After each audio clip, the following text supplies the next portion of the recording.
Welcome to Real Flix Reviews. This is the show that reviews everything from the Hitchcock classic Dial In for Murder to the latest, greatest, craptastic Tobey Maguire movie. This week we have Jonathan Charney, James Stevens, and the man who would be Queen, Ryan Preston.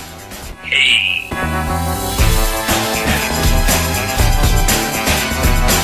We want to apologize about this week's movies. We were really looking forward to seeing the movie Abraham Lincoln Vampire Slayer, but because of the limited ability apparently in our area, we switched to a movie that was guaranteed to be everywhere, which was The Amazing Spider-Man. So what have we learned, folks? Live in a place where you can see movies.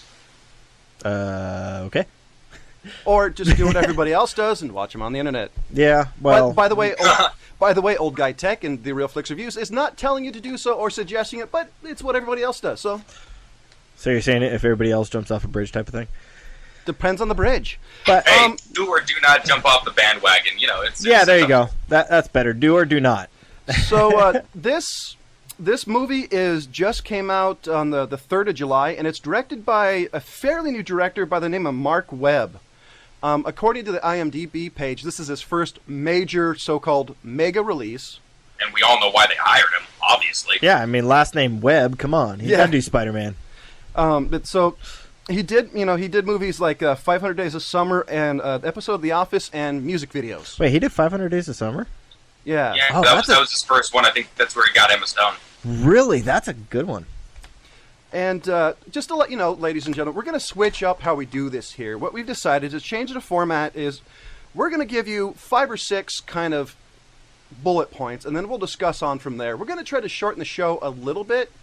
As much as we enjoy doing this, we realize talking for 30 minutes about one movie may be a little long for some of you guys. Yeah, it's not for everybody, so we're going to try to make it a little bit more user-friendly for people. That's the goal. And if you really like the show, if you want us to keep the long 30-minute length segments, let us know. Give us go to the website, theogt.tv, and on the contact page, just write us a letter. What would you like to see us change? Any segments you'd like us to add or not add, just let us know, because we're here to help. And if you're the only one who wants, the actual long 30 minute long segments, we could just Skype you individually and just talk to you for a few hours at a time. Yeah, there you go. That's pretty much what we do. When That's another option. We pretty much do that when we're not recording either. So who wants to start? I think we're going to go with the man who would be Queen. Okay, well, let's see. Wow, it was hard pressed for me to find 5 things I didn't really like about this movie. Well, it could be like or dislike. Yeah, well, I can go if you want. I mean, I have my so-called bullet points if you'd like. No. I got my stuff here. Okay, a few things I wanted to point out. Just I love the slow, kind of deliberate storytelling they had.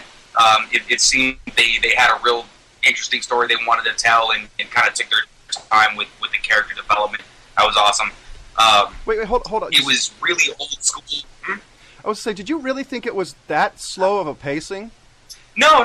But it was, as far as the storytelling, it was really deliberate with the amount of character development that was going on with the way they were driving the teenage angst and the relationships that he had between his people. Wasn't really cut and dry as far as like you don't really know who's really good and bad. Kind of just sort of like judging it on their character. Okay. Up until you obviously find out. Let's see. I love that they were kind of cherry picking the points of actual Spider-Man canon. Okay. As far as some of the loosely based origin stories of a couple of the characters. They brought back the web slinger, the old school mechanical web slinger. Let's see. The visuals in this thing were unbelievable. Really, I mean, like I don't know if anybody noticed how crisp everything looked, how really tangible, like all of these, like as far as the web and the suit and everything looked really tactile. It didn't have that cartoony look to it, like I was expecting to see. Excuse me. And aside from a couple of sort of bizarre camera movements, and I'll take a point away just for being a reboot in general. Obviously, just that's kind of. Everybody was already, a little weirded out on that. But sort of a few reminders, I don't know if they were tips of the cap to Sam Raimi's, version of it, but he seemed to sort of be taking a couple of things from there. love the villain. I love the recent Fonz. I love all the actors in it. They really kind of went all out as far as hiring good people to play the characters. Yeah. But okay. So what? Yeah. So I'm curious. What did you see that you thought was kind of a tip to the hat to Sam Raimi, the guy who directed the other 3 Spider-Man movies? Let's see. What was I thinking of at the time when I wrote that? I think the way that Uncle Ben went down. I think there was a couple things in the training thing, but I mean, a couple of them could just be attributed to actual, Spider-Man. See, I was thinking you were kind of thinking of the part where he fell through and landed in the ring. But that's canon, though. Yeah, that is canon. I mean, but I mean, it was kind of, you kind of half expected him to all of a sudden just become a wrestler after that point. True. I mean, what I really liked was how funny Spider-Man was, because in the comics he was always kind of a smartass, always sort of just playing with people, and really had that teenage, like what the hell, the way he was acting with his principal with the skateboard. It's like, yeah, okay, and then jumped back on it. Yeah. I thought that was really, really cool to see again. And to get along with my points, along with Ryan, I really enjoyed the color choices. This didn't have... I thought the Sam Raimi version had a very cartoon, very bright, vivid color palette to it. I'm a big fan of the more semi-realistic palette, that you see in movies like Christopher Nolan does, like the Batman movies. Yeah. And the cinematography, there's a couple of points in there that just bugged me, but overall I thought it was really well done. One of the parts that really personally bugged me was the scene on the tower. Okay. Something about that, for some reason, when the tower's falling down, that really bugged me. How did that bug you? Like, really? Like, I can't really tell. Okay. There's just something about it that just the way it did. I wish I could pinpoint it that it was, the pan, tilt, zoom thing or whatever. But okay, you're allowed to dislike it. And excuse me. The one thing I liked was the way Peter Parker got bit. Instead of being like the Sam Raimi version, some spider somewhere that was genetically engineered somehow escaped and bit him. It was in some sort of room he wasn't supposed to be. My only number one complaint is, why hasn't anybody else been turned into a Spider-Man? Well, right. How was he the first person to have that little accident? Well, here's my question is the room top secret? Nobody's supposed to get into it, and if it is, how did he get into it? That's my question. Yeah. Well, part of it goes into the fact those little internship passes really get you into a lot of rooms. Yeah, they do. The thing about that, and I don't want to get too far into that, is the fact that I believe they're going to bring out some underlying story about his dad and some genetic manipulation his dad did on him. You know what? That's a couple of the points that I was thinking of. Also, is I didn't want to make a bad judgment on like what the hell with the father scene with kind of thinking that it might pay off in number 2 or something. Yeah. Did you have any more points, John? I was gonna. Oh yeah. I can. I liked the web shooters. I liked the web shooters a lot better than I did the glands that they had in the Tobey Maguire version. That bugged me. Yeah. Mainly because I always thought the web shooters, the little device in the wrists, just added a more depth to the story. Yeah. You could run out and Yeah, it gives you moments that you can drive the story besides he's having an emotional breakdown, and for some reason those glands don't work when he's under high emotional stress. Toby. The other one, the thing that actually kind of irritated me was the replacement for the line, "With great power comes great responsibility." I love that line. In my opinion, that's one of the best lines ever written for any sort of superhero introductory story. I would agree. And that was in the comic back in the day. Yeah. That was how it was written. Instead of that, you have a moral responsibility to do good. Yeah, I really disagreed with that with the new replacement, because I thought when you're saying with great power comes great responsibility, it's not coming from a moral angle. It's coming that you don't have a choice. Yeah, it's coming. If you have this power, it is your obligation to help others. Yeah, I agree. Yeah, and I think they didn't want to fall too much into the path of the original 3. You know what I mean? I think people would have probably given it a lot of shit, like, oh, you're just trying to rip off things. Well, I don't think so, because that is actually one of the biggest parts of that storyline. Yeah. Is that philosophy that was given to him by his Uncle Ben. and that is something that got ingrained into his life and the way that he lives. Yeah. And that's what basically was Spider-Man's life, is with great power comes with great responsibility, and he has great power. So he has a lot of responsibility to do good. And it's also something he continues to learn. If you've watched the cartoons or read any of the comics, you see that is always a continuous theme. He does something, he screws up, he's realized, like, I don't have a choice, I have to fix this. It's a constant evolution of the character. Okay. The other thing I liked was, like what Ryan said, was how he came up with the idea with the mask, the falling through the roof. Instead of having the Bonesaw McGraw? Yeah. And the last movie with the recent deceased Macho Man, I loved just falling through the roof. I thought that was clever. I thought that was well done. And the thing that I like, personally, I think it's cool, was Gwen Stacy. Emma Stone. Yeah. Emma Stone was so awesome in this, even though she looked a little older than 17 and acted a little bit more mature than that. Oh man, what a kick-ass role that was. I just love the introduction to his original girlfriend. Oh yeah. Everybody wished that it was going to be Gwen in the original ones. I know.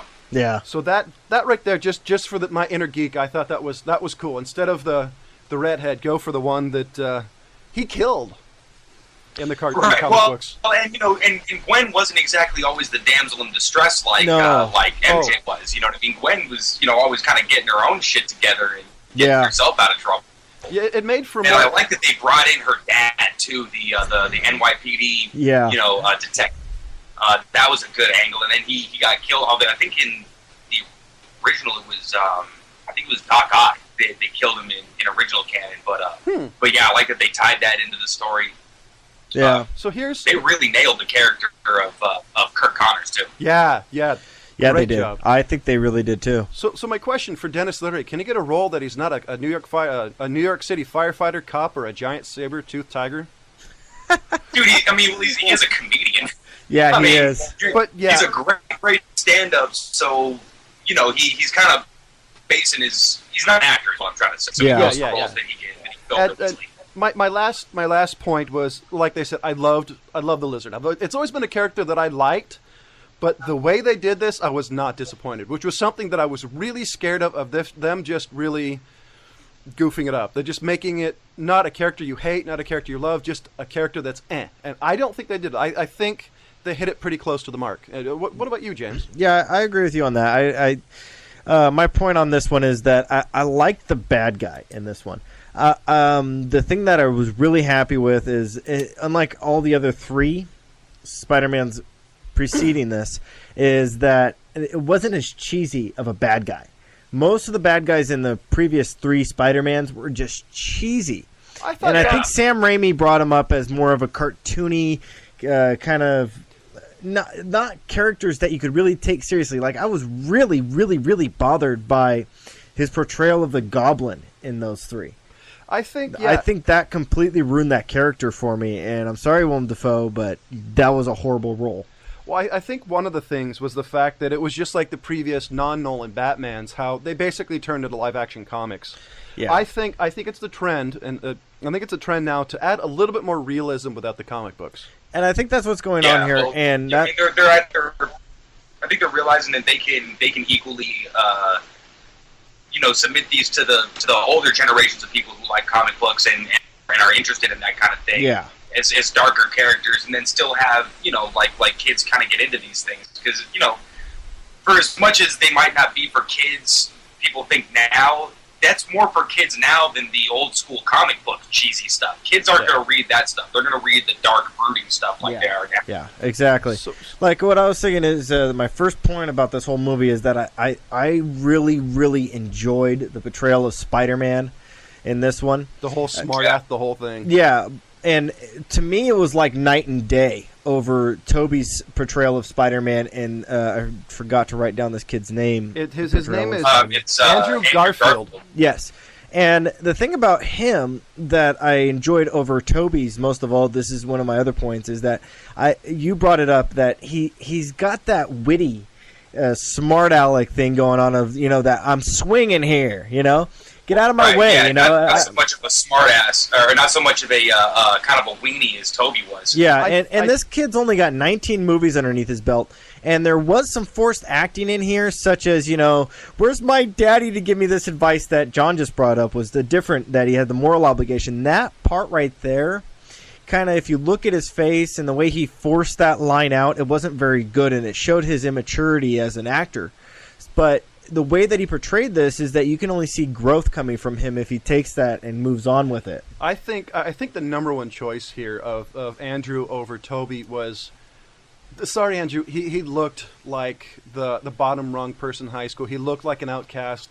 He fit the character. I don't think Toby had But the that thing quality. about it is that he can grow and mature into that character if he keeps up with it, because of the fact that, I mean, if you look at the early Spider-Man in the 90s where he was kind of the geeky type of thing starting out, he developed into a more mature type of guy, and that's what his he's got that kind of geekiness, but he also has that ability to go into that more mature Spider-Man if he keeps on and they continue to do it this series. The other thing about this movie is that like you guys said, I was very happy with those web shooters that they brought out. That made me really, really, really happy. Except for the fact that they never ran out, but they did show the scene where he did try to fight them underwater, and he's going to and hopefully he develops and learns from that. But I don't know about you guys, but I was disappointed that he never attempted the parachute. Well, you know what? I liked that he started shooting webs at people's mouths. He had the whole the web ball balls that he was shooting at the hands and everything. It's old school Spidey. They didn't really do too much in the Sam Raimi's. It is, and I was kind of.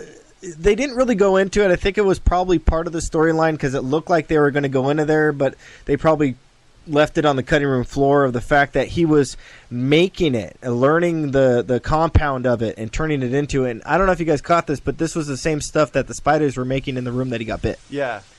Well, here. Yeah. Well, I think they nailed the whole Spidey sense thing too. Yeah. Well, here's kind of it's a little kind of a little inside baseball, I think, as far as the thing goes. If you've ever watched the cartoon that took place in the mid '90s, there's an episode of that one where he talks to a little girl. Yes. And then that dying girl. Yeah, and in that episode, he explains that what happened is when he got bit, somehow the knowledge of how to actually make the web. Yeah. That happened to him. So I'm assuming they're just going with the fact that that knowledge was just genetically passed. Yeah, I don't know if they're going to go with the knowledge was genetically passed because he actually went and stole it from the labs. And then I think what kind of went on with that is the fact that he probably took the formula, broke it down because he was very smart. Well, and I think he also got a little super smart status too because he was redoing the formula for Connors too. Yeah. I mean, he helped him with the whole lizard thing. Yeah, exactly. And his dad was only working on the spider. Yeah. True. So what are was that all 5 of your points? Yeah, or? That's all 5 of my points. I mean, like I said, some of these were offshoots of your guys' points as well, which... So yeah. I give this a 3 out of 5. It's really close to a 4 for me personally. I could almost say it's a 4, but there's a few things to here to tweak me enough that I can't. So for me, it's a high 3 because I liked this. The key for me is to come back in 6 months and watch it again to see, does it still have that, oh, I like this feel to it, which I don't know if it's going to or not because none of the other Spider-Man movies have that enjoyability to it. No. What about you, Ryan? I think that the overall enjoyability of it is going to sustain just with the amazing cast. I mean, Martin, Emma Stone, Risa Vaughn, Sally Field for crying out loud as Aunt May, and then this new kid Andrew Garfield kicked ass. I think that's really what's going to kind of hold up is everybody really playing their part so great and so vividly. You know, it's the stories. You know, the way the characters make you feel. They give you those epic moments. You know what I mean? It didn't really climax as much as the original 3, but you cared more because you cared about the characters. So what rating do you give it?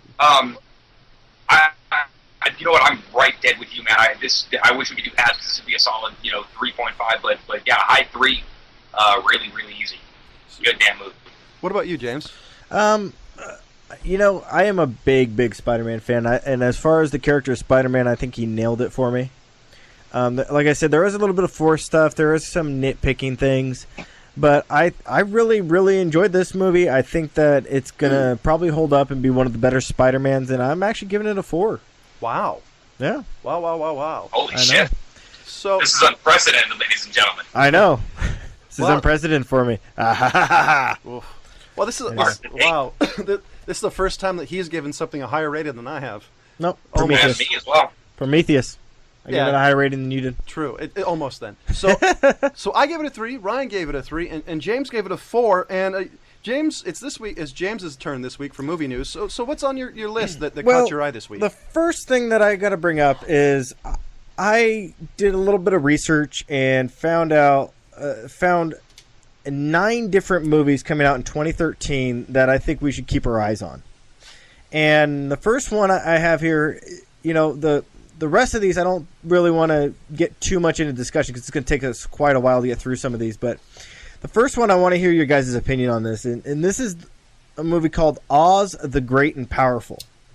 Oh, I've been hearing about this. Now, this is coming out March 8th, 2013, and I'm really kind of interested in the premise of this one because what this movie is about how the Wizard of Oz got to Oz and how he got to his reign of power and authority and respect through the land. Right, and he was like a snake oil salesman or something like that, wasn't he? Yeah, something like that. They don't really go too much into the plot through what I found, but the problem I have with this is that this is Sam Raimi, and we just brought up the fact that he did 3 Spider-Mans, and the only movie that he actually put out there and directed that I really liked was The Quick and the Dead.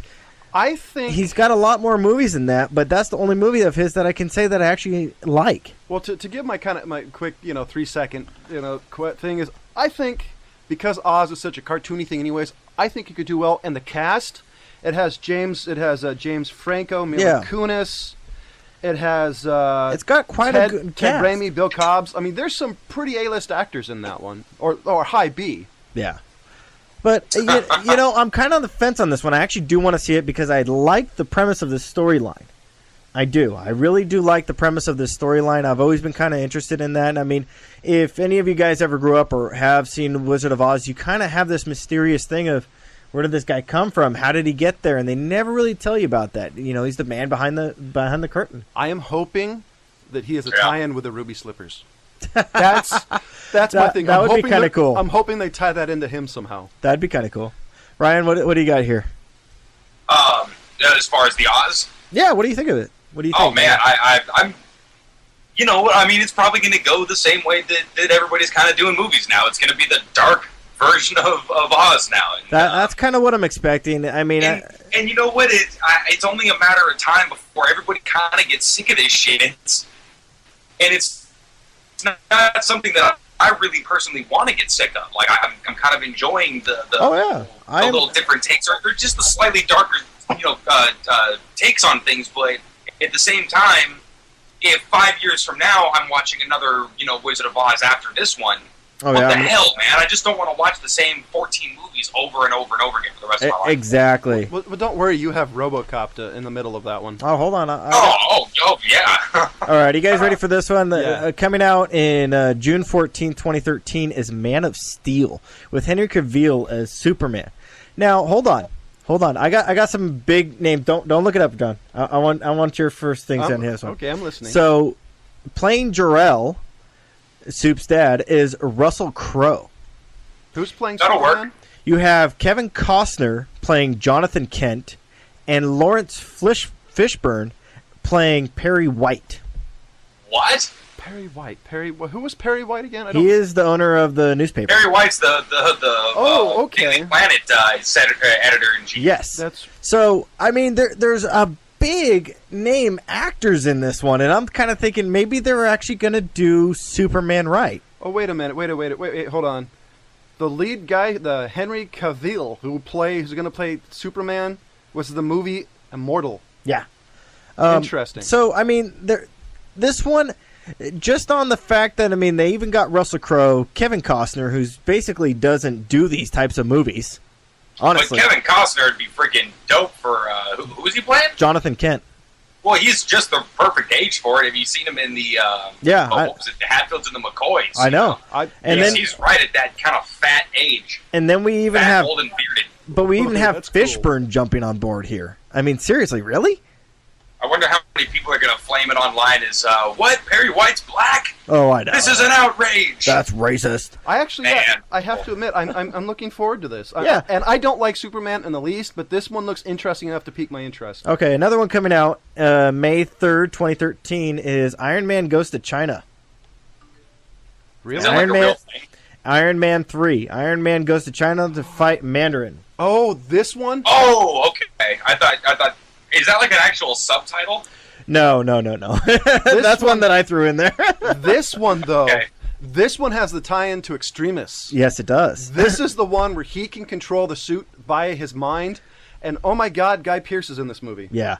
So, this one, I mean, I'm kind of looking forward to it. It's keeping basically the same billing as all the other ones, keeping the canon of the same actors, which is really cool. I like that. I don't like movies where they throw out a main character in replacement. Ben Kingsley's playing the Mandarin. Yeah.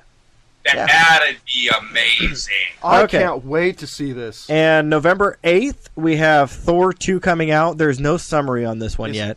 Really? But Thor 2 is coming out next year. This is another one to keep your eye on because I really like the way they portrayed Thor, the first one.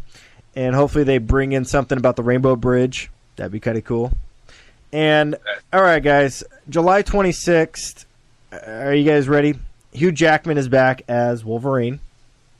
This is the one where he goes to Japan, right? This is the one where he goes to Japan to train as a samurai warrior. Now, the problem I have with this one is they kind of already threw out some of the storyline of Lady Deathstrike, who's one of the people that he meets in Japan. She's already dead. Yeah. So I'm kind of like, where are you guys going with this one? But he didn't know Lady Deathstrike. So here's no. In the actual real storyline, he meets Lady Deathstrike in Japan when he trains. Yeah, but here's my thought is because in the movie he didn't recognize her, didn't know her. My thought is they could still introduce Lady Deathstrike because they didn't call her that. Whether they do it or not is completely different, but they could still use that storyline because they didn't call her that. But that was Lady Deathstrike. Everybody knows that. I agree, but it doesn't necessarily mean they're going to do that. Okay. Moving along. Maybe it was part of his fugue state. Okay, moving along. Sometime in 2013, there is no date yet on this one released. Mad Max Fury Road is coming out. I want to see this. Tom Hardy is playing this one, who is also in the new Batman, who plays Bane. So I've never really seen him in anything else. I really am looking forward to actually watching the new Batman to see how he does playing Bane. So I haven't seen him in anything else that I recognize him as. But, I mean, I want to see Mad this. Max. I like Mad Max. And this has Charlize Theron is in this movie too. Yes, she's in there too. I want to see this. I have to admit, this is interesting. I'm a sucker for a Mad Max movie for some reason because most of them suck, but I like them. They're entertaining. Yeah, I love a crappy entertaining movie. All right, another one that's coming out that I'm kind of looking forward to. I'm not sure how much I really want to get into this one. This is just one that I saw that I was kind of like, this one could be really good, could not be. June 3rd, 2013 is The Lone Ranger with Depp playing Tonto. And Armie Hammer, playing the Lone Ranger, who is also the prince from Mirror Mirror. And I actually like this guy, Armie Hammer. Did you actually watch Mirror Mirror, Ryan? No. Okay, he actually did a really good job in this movie, Mirror Mirror, and I'm not a big fan of that movie. I was kind of like, there was just so much wrong with it, but his character was really well done. He did a great job with it. I've got to be honest. I don't like the pictures I've seen of Depp as Tonto. I don't either. It's kind of stereotypical to me, and I'm going to see it because I'm old enough to enjoy the Lone Ranger, but I like the Lone Ranger, which is kind of like I'm not really sure where I want to go with this one. Wow, Watkins is in this movie. Wow. Now, wasn't that the guy from the Waco shooting? Oh, that's Tex Watson. Never mind. Wow.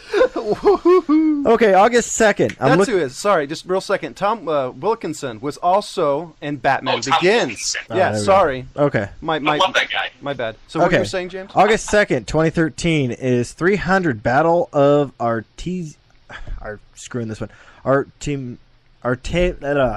Pull this one up. 300 Battle. No, this is actually a battle that was taking place around the same time that the 300 was. This is another battle that took place. This is actually based on Frank Miller's graphic novel that he actually wrote as a sequel to 300, which came out in 2007. Yeah, it's Battle of Artesimia. Thank you, Artesimia. Sorry, I'm screwing it up. Yeah, I was screwing it up just trying to read off my paper. I'm like, stop. Okay, so this is actually Frank Miller. After 300 came out in 2007, in 2008 he started writing a graphic novel as a sequel to this based on another battle that took place around the same time. Now, Ava, look that up. It's Ava Green. Ava Green from Casino Royale. Ryan knows what I'm talking about. Really? She's actually playing Artemisma in this movie as the head heroiness of this film, and I actually really liked her role in Casino Royale. So that one's one that I'm really looking forward to. Frank Miller has a good input. And speaking of Frank Miller, October 4th, 2013, sequel to Sin City is coming out, and it's got Alba, it's got Rourke, it's got Madsen, and it's got rumored Aoki, who is Miho, are back. Really? Yeah. So it's Miller and Rodriguez are coming out with this one, and this one is about Dwight going after the woman who betrayed him, and Nancy is going to deal with Hartigan's death. Ooh. So this is kind of can't wait. Yeah, I'm really, really excited about this one. The last two that I brought up here, folks, are the ones that I'm really looking forward to, which is the 300 Battle for Artemisma and Sin City are the two that I'm really, really looking forward to. I am curious about how Oz is going to come out, really, but we'll see. That, to me, is the wild card. Superman, I think, is going to do well, even though I'm not a Soup fan. I'm not a big Superman fan, but I think if he's done right, I think if they get rid of this whole thing that, bring back the old school Soup that was very, very invulnerable. A lot of you guys out there know that I don't like Superman that much. But I don't like him in comparison to other superheroes. He's more of a Wonder Woman fan. You just like that she's up in a bondage, man. If you don't know what he's saying, ladies and gentlemen, if you don't know what he's saying, look at the origins for Wonder Woman. Yeah. Anyway, so yeah, I mean, the past few Superman movies, even all the way back to Christopher Reeve's Superman, I was not a big fan of, to be honest. I just think that... Tell me you didn't like The Quest for Hope? No. So, I mean, there's quite a bit of good movies coming out in 2013. There's also, as what our show is basically trying to get people into, is going to look at some of these not top-billed movies that are coming out, too. So if there's a movie that you guys want us to take a look at in 2013... go ahead and comment on the show, and we'll take a look at it and see what we think about it coming out. So, and there's also a couple of avenues that people have been using to get movies out. Is Kickstarter.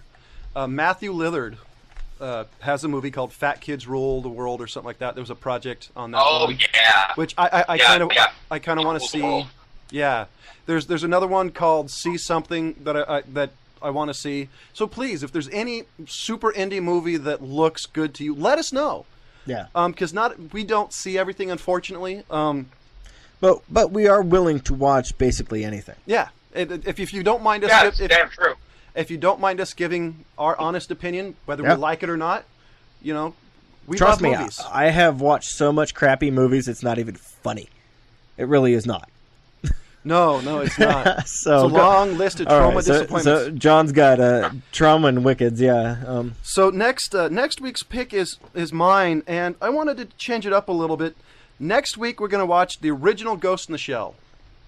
It's the original movie released in '95, and this isn't version 2.0. This isn't any of the remakes. This is the original Ghost in the Shell that everybody just says it's the revolutionary anime. Probably like in the ilk of Evangelion. I like this movie. I know James has seen it. I don't know if Ryan's seen it, so I can't. This is one I'm actually excited to talk about. You have not? Wow. You got virgin eyes on this movie. And this is the movie that Siskel and Ebert, they were still alive and talking, where they both gave it 2 thumbs up. So, yeah, this is actually before their opinion went too far downhill. So to kind of wrap up this episode, of Real Flix Reviews, I gave The Amazing Spider-Man a 3. James gave it a 4. Ryan gave it a 3. And we will see you next week. Hi, this is Rob Charney with Old Guy Tech TV, and I want to talk to you today about Windfall. Windfall has 2 outstanding offers for you to take advantage of. They have their 12-week business-only ad for just $60. That's just $5 a week. You're not going to find a better deal anywhere. Windfall has a rewards program like no other, a real windfall. Give us 5 and your ad is free. So refer 5 people or businesses and you get your ad for free. Visit Windfall on the web at www.shopthewindfall.com or call 530-621-1698. Everybody needs a windfall. Thank you, Windfall. See you soon.